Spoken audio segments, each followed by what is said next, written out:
हे hi hello नमस्कार good morning सगळ्यांना. आजचा नाश्ता थोडा बाहेरच केला आणि हा बकवास लिंबू काही पिळला गेला नाही. नाश्ता करून घेतला आणि मला जायचं होतं आज सिरामिकच्या दुकानामध्ये. लादीचं थोडं काम होतं, लादी बघायची होती मॅचिंग जशी पाहिजे तशी, आणि फायनली आम्हाला भेटली जशी पाहिजे होती लादी तशी. थोडंसं टाईम तिथेच दुकान एक्सप्लोअर केलं आणि घरी आलो आणि हा क्यूट मान्या भेटला.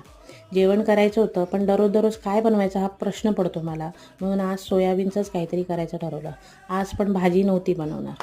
सोयाबीन गरम पाण्यात भिजत घातले, मिक्सरमध्ये टॉमॅटो मिरची लसूणची पेस्ट करून घेतली, तेलामध्ये खडे मसाले टाकले, कांदा परतून घेतला, मीठ टाकून घेतलं, नंतर तो वाटलेला मसाला टाकून सोयाबीन टाकून परतून घेतलं, बासमती टाकलं, पाणी टाकून घेतलं आणि शिट्टी मारून घेतली. काय मस्त बासमतीचा वास दरवळत होता घरात. जेवून घेतलं, खूप भूक लागली होती. भेटूया पुन्हा एका मिनी ब्लॉगमध्ये. बाय.